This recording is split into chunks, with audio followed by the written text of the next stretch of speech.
Hello and welcome to Reader's Retreat. I'm Paul. Now, I just put a poll up on my uh, community page because after I read Breathless, the book I'll be reading next will be Catwoman. She won with a big old landslide, I guess you can say. And so, Catwoman will be the next one I read. And the new poll has 5 books on it. And you'll notice that they are about the they've been on the polls for a while, but I'm trying to get these ones read and done. The first one is from Cherry Priest, Bone Shaker. Now I am going to read parts of these uh, to you. And this one here, Bone Shaker. In the early days of the Civil War, rumors of gold in the frozen Klondike brought hordes of newcomers to the Pacific Northwest. Anxious to compete, Russian prospectors commissioned inventor Leviticus Blue to create a great machine that could mine through Alaska's ice. Thus was Dr. Blue's incredible bone shaking drill engine born. But on its first test run, the bone shaker went terribly awry, destroying several blocks of downtown Seattle and unearthing a subterranean vein of blight gas that turned anyone who breathed it into a living dead. Now it is 16 years later, and a wall has been built to enclose the devastated and toxic city. Just beyond it lives Blue's widow, Briar Wilkes. Life is hard with a ruined reputation and a teenage boy to support, but the but she and Ezekiel are managing until Ezekiel undertakes a secret crusade to rewrite history. His quest will take him under the wall and into the city, teeming with ravenous undead, air pirates, criminal overlords, and heavily armed refugees. The and only Briar can bring him out alive. So there's Bone Shaker. That's what that was about. Migration. But migration, uh, honestly, in these polls, this book has never got love. And now I'm going to read some of it to you. I just do this every so often. Don't do it every time I put a poll up. When I was younger, I didn't know a thing about death. I thought it meant stillness, a body gone limp, a marionette with its strings cut. Death was like a long vacation. A going away. Not this. A dark fable somehow filled both timeless and urgently topical, and the migration is heart wringing and powerful. But over and above that, it's just vivid and immersive and enthralling throughout. Uh, M.R. Carey, author of The Girls with All the Gifts, blurb that one. This basically written fictional blend of biology, history, and the human heart is a clear-eyed, clean-limited parable of change, a blazing emblem of the transcendent power of hope. That is from Nicola Griffith, author of Hyde is So Lucky. That's what she blurbed. Intelligent, dark, wildly inventive, the migration does more than put a new twist on the apocalyptic outbreak novel. It dares to be full of heart and full of difficult, defiant hope. And that's by Paul Tremblay, author of A Handful of Ghosts and The Cabin at the End of the World. Those are the ones that blurbed it. I don't know if okay, it does have the synopsis. From the thrilling new voice in horror, a story of sisterhood, transformation, and then a limitation of love. Storms and flooding are worsened around the world, and a mysterious immune disorder has begun to afflict the young. Sophie Perella is about to begin her senior year of high school in Toronto when her little sister, Kira, is diagnosed.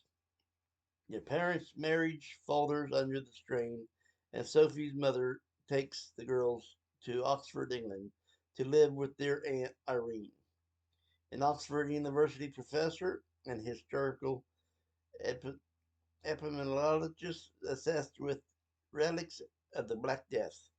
Irene works with a center that specializes in treating people with the illness. She is a friend to Sophie and offers a window into the strange and ancient history of human plague and recovery.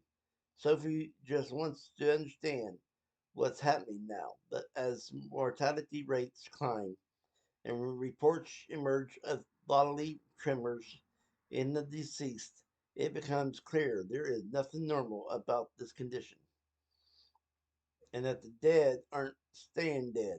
When Kara succumbs, Soph- Sophie faces an unimaginable choice: let go of the sister she knows, or take action to embrace something terrifying and new.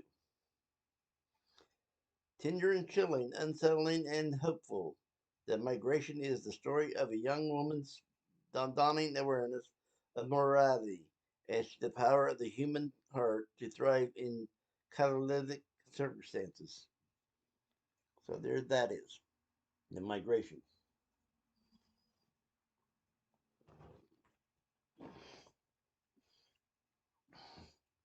This one's from Ted Decker, and it's called The Three.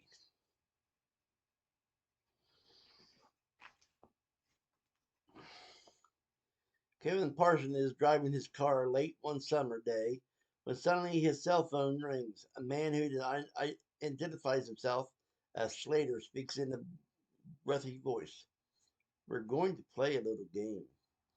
Kevin, you have exactly 3 minutes to confess your sin to the world. Refuse, and the car you're driving will blow sky high. End call. Kevin panics. Who would make such a call? What sins? He ditches the car. Precisely 3 minutes later, a massive explosion sets the world on a collision course with madness. Let the games begin. Immediately, Kevin receives another call, another riddle, another deadline, another bomb, a bigger bomb. If Kevin doesn't confess this in, together with FBI agent Jennifer Peters and CBI agent Samantha Shear, Kevin scrambles to beat Slater at his own game. But Slater is always one step ahead, with each threat intensifying and the country screaming for answers. The game will push them beyond themselves.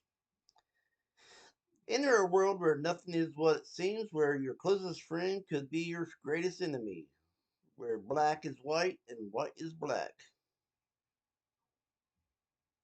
A powerful story of good and evil and all that lies in between. And that's three. Uh, so that sounds good. The thing is, all these books sound good. Now I have Sabbath right there. This is by Nick Montias. I've never read him. The time for heroes is long gone. The infamous 11th century warrior Hexen Sabbath is plucked from death and certain damnation by a being claiming to be an angel of the Lord, and finds himself dropped into a contemporary Manhattan with no clothes, no weapons, no resources, and one mission: to track down and kill the living personifications of the seven deadly sins before they bring out Armageddon. With time running out and his only ally, a dissolute art gallery owner, Sabbath must find his way through New York's elite and challenge the world's most powerful man, or in eternity of suffering, will be his and our only reward. And that's what Sabbath is. Sounds awesome. I love the back of it. The sword on the back has a wolf's head on it, and the sword in the front has a wolf's head, but also has a skull. So I think this sounds awesome, and we'll see how that goes. Now, the last book, Don't Go Into the Basement. This is Brendan Deneen, The Chrysalis. And we have blurbs from Christine Hanna, David Moody, Chet Williamson, Jay Bonansinga, and Bracken McLeod. Welcome to the dark side of suburbia. They barely employed millennials Tom and Jenny Decker have to grow up fast when they lose their cheap Manhattan apartment. Leaving the city is hard, but the blow is softened when they stumble upon a surprisingly affordable house in the suburbs. For Tom, the bills and mortgage and Jenny's unexpected pregnancy had add up to terror. He's not ready for this kind of responsibility. Then he finds the thing in the basement. It makes him feel like a winner, even as it scrambles his senses.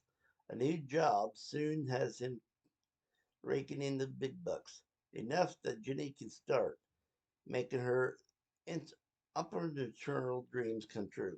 The Decker's dream home conceals more than one deadly secret. As Tom's obsession with the basement grows, Jenny realizes that to save her family, she must expose everything before it destroys them all. No one ever really wants to grow up, but sometimes behaving like an adult is the only way to survive. And that's what the Chrysalis is about by Brendan Deneen. It could be branded.